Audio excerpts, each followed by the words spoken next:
Hey Planeswalkers, this is Eric from Bane Alley Magic bringing you another Commander video, and today I want to talk about something that no one wants to talk about, but it really needs to be done. That's right, I'm talking about banning a card, specifically Mana Crypt. Now I know that even by discussing this, people are going to thumbs down my video and probably call me a fool, and that's fine. That's what happens basically every time there's a discussion about banning a card, or just saying anything negative about Wizards of the Coast in general. So, quick disclaimer, these are my opinions. I don't expect everyone to agree with me, and in fact, I encourage you to comment about how you disagree with me so we can get this conversation started, because we really do need to start this conversation. However, if you are going to comment, please watch the entire video first so we can have an informed discussion. At the end of this video, I will address 3 arguments against banning Mana Crypt. If you support banning Mana Crypt, please hit that like button. I also plan on starting a Facebook page on this topic, so check the description below for a link to that so you can like that page as well. If we get enough people on board, we can make a solid argument to the Rules Committee, and we might actually be able to make this happen. And I think it should happen, so we should be able to get people on board. So hit that like button, please. So Mana Crypt, it's 0 mana for an artifact that taps to add 2 colorless mana to your mana pool.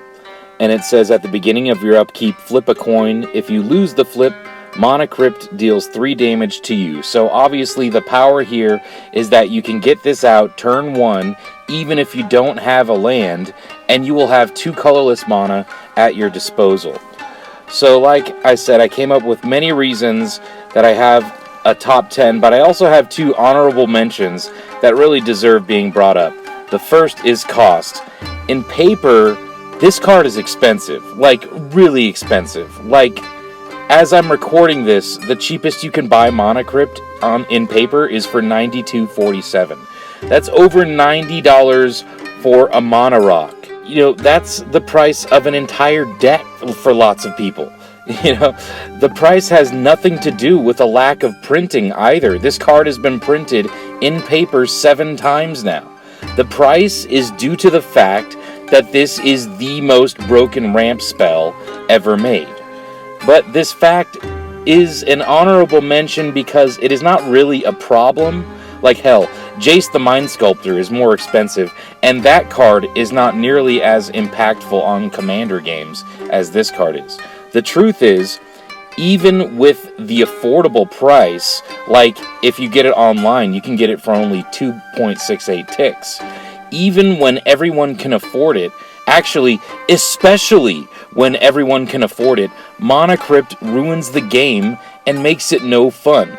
And we'll get into the reasons why in the top 10. But what I want to finish with here is that the price is not actually the problem. However, the price is proof of the problem. The price is proof that this is a problem. The price of this card, which is essentially a Mana Rock, is proof of how amazingly broken it is. The next honorable mention is that it was never released in a normal set. And although this has no impact on its gameplay, I still think it's really awkward.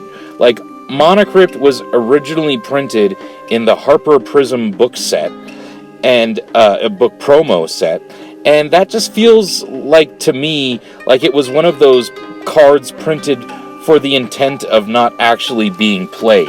You know, like Soul Advocate, Eternal, or 1996 World Champion. So, how it worked was Harper Prism Books printed a book series based on the Magic the Gathering universe, and at the end of every book there was some form you filled out, and you sent in the form, and then they would send you a card that would like correspond with the book. So like the last book, the form at the end of the last book got you a copy of Mana Crypt. And that's just one of the strangest ways I've ever heard of to get a card. You know, could you imagine if they did print this in a normal set? Like, it would be win literally every single game in Limited. You know, it would just be stupid for Limited. It would not work in Limited at all. And it just kind of ruins whatever format it's in, honestly. Alright, so now on to the top 10. Starting with a very simple truth. We don't need it. if we do ban this card, it is not going to have any negative impact on the game. No decks are going to be ruined, and it's not like any commander will no longer be playable because Mana Crypt is gone. You know, this is not an essential part of any deck. We don't actually need it. Number 9 is even playing it yourself feels bad. Now, anyone who has been playing Magic for many years like I have knows another simple truth, which is that Magic is not a fair game. It has never been a fair game. That, you know, the only thing fair about Magic is that it's equally unfair for everyone. Everyone has an equal opportunity to be unfair. Now, even with that knowledge, I still feel bad about playing this card, because even though Magic is unfair, there are still limits, and this card goes beyond those limits. It feels like it feels bad playing the most powerful ramp spell on turn 1 and going off immediately just because I drew this one card, while the other players are salty as they play their regular turn 1 plays. It just feels bad. So I feel like the fact that I can't even feel good about playing this card is a clear indication that it is too powerful and should be banned. Reason number 8 is that this card was printed back when there was no commander and every format had you start with 20 life. This was made for formats where you start with 20 life, and it in 1v1 mostly. In those formats, you only have 7 turns before Mana Crypt kills you. If it's dealing 3 damage per turn, 20 divided by 3, 6.66, so you have basically 7 turns before Mana Crypt can kill you, and that's if it's shocking you every single turn. In Commander, where you start with 40 life, it will take at least 14 turns, and by then, the game is normally long over. In addition, in a 1 versus 1 game, your opponent only has one other player that they are focusing on, you. So Mana Crypt is even worse in those situations. Whereas in Commander, your opponents are often attacking each other instead of you. So when we start with 40 life and have multiple opponents, this card becomes even more powerful than in other formats. Reason number 7 is that every deck needs it. This card is so powerful that essentially every single commander deck becomes better by running it. It doesn't matter if you're running mono green or if your deck is themed around artifact hate. You have no reason not to play this card. And think about it. When a card is being played in virtually every deck at the top levels, that is the first sign that it needs to be banned. Mana Crypt has turned the game into one where we build a deck of 98 cards, right? 1 commander, 1 Mana Crypt, and 98 other cards. That is not healthy for the format. Commander should not be a game where everyone has to play the same specific cards to have a presence. This may sound contradictory to reason number 10, that we don't need it, but it actually supports that argument, because if everyone needs it, then no one actually does need it. Reason number 6 is that it has no real downside. As I already explained, even if Crypt deals you damage every single turn, it will take 14 turns to actually kill you from that, and 50% of the time, it's going to deal you no damage at all. I've played many games where I played Mana Crypt on turn 1, and I ended up taking 0 damage from it over the course of the entire game. The damage is very little, and very often there's no damage at all. In fact, if you are playing with certain commanders like Graven or Villas, the damage becomes completely free advantage. And that brings us to reason number 5. It's just a bit too unfair for 0 mana. Literally, what other spell in the entire game gives you 2 mana for the cost of nothing? For the cost of 0, what spell in the entire game gives you 2 mana of any type? There is none. That is why this is the absolutely most broken ramp spell ever printed. And the other 0 cost rocks come with actual downsides, right? Mox Opal requires you to have 2 other artifacts. Mox Diamond makes you discard a land card. With Soul Ring, you at least have to pay 1 mana to get it on the battlefield. Even with Burgeoning, which kind of seems like the next most broken ramp spell, Burgeoning still really requires you to have multiple lands in your hand, and for your opponents to be making their land drops. You know, these 3 cards on the screen, they all have some kind of cost, even if it's not mana. Not Mana Crypt. For free, 50 free, you get a rock that taps for 2 mana, no lands required. This is just a little too much. Like I said, it's just beyond the limit. Magic is unfair, but it still has limits. So this is what leads people to have a turn 1 that goes like this. You know, they play a forest, they play their Mana Crypt, they tap the Mana Crypt to cast Soul Ring and Sensei's Divining Top, tap Soul Ring and the Forest to cast Cultivate. So now this player will have 7 mana on turn 2 guaranteed, because they also just put a land in their hand, and they can fix their future card draws with Sensei's Divining Top. Now this is just one example of one of the really broken plays you can get with Mana Crypt. Even a turn 1, you know, just Forest into Soul Ring into a rock is kind of a broken start, but at least then you have to pay mana to get it started. Mana Crypt, I mean, you could have no land in your hand, and then do Mana Crypt, Soul Ring, Sensei's Divining Top. It's still a broken turn 1. And that brings us into reason number 4. It changes the way people play the game. And I know this because I've played a lot of Commander in paper and online, and I've seen the difference.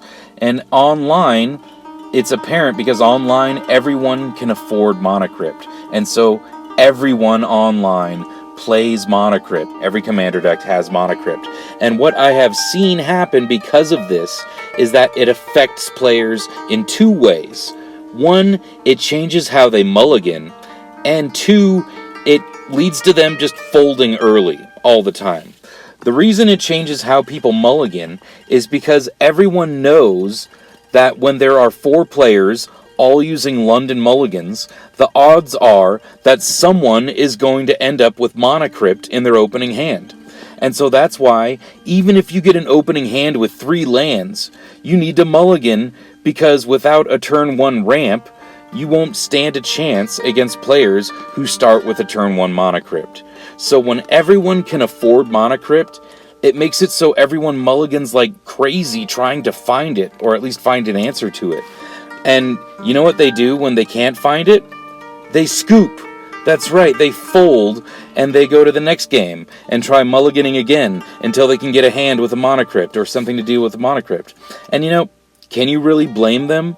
I mean, when you see someone with that insane turn 1 Mana Crypt play, and you know all you can do is play a land for the next 2 turns, the game is just like not fun anymore. It's just so beyond not fair, and like I said, it's just gone beyond the limit, right, of what it should be. Reason number 3, it's banned in Legacy. That's right, Legacy, that insanely powerful and infamous format where people frequently win on turn 1 and 2. In Legacy, Mana Crypt is banned. Legacy, where you can legally play cards so powerful that they're banned in Commander. Cards like Raphelos, Lana War Emissary, Recurring Nightmare, even Paradox Engine is legal in Legacy. You can play these cards in Legacy, and they are banned in Commander, but you cannot play Mana Crypt in Legacy. This makes no sense to me. They obviously banned Mana Crypt from Legacy for the same reasons I'm suggesting we ban it from Commander now. Reason number 2 is the game is simply more fun without it. If you think about a game you've played where one player went insane on turn 1 with their Mana Crypt and then just dominated thereafter, that game was probably no fun for anyone, even the player who was winning, because they did not utilize any strategy to get ahead. Strategy is what makes Magic fun. When you are winning the game just because you drew a card that you can play for free, that is not strategy, that is not fun. And if you watch any of these other awesome YouTube channels and their gameplay videos, you will notice that they never have Mana Crypt. That's right, MTG Goldfish's Commander Replay, the Command Zone's Game Nights, MTG Mudsta, the Commander's Brew, and Star City Games' Commander Versus series, they never play with Mana Crypt. Why? Because they know it's a stupid card, it makes games uninteresting, and it would probably get them less viewers if they did include it. And that brings me to my number one reason to ban Mana Crypt, and that is, it makes sense. I know I am not the only person who feels this way. What really convinced me was playing online. Playing in paper, where almost no one can afford Mana Crypt, I had so much fun. And then, with the coronavirus quarantine, I decided to start playing online where everyone can afford Mana Crypt, and the games were not nearly as fun. Like, not at all. It was like night and day. Suddenly, the game I loved was filled with salty scoops and unexciting finishes. Banning Mana Crypt makes sense because Mana Crypt makes the game less fun. It is overpowered.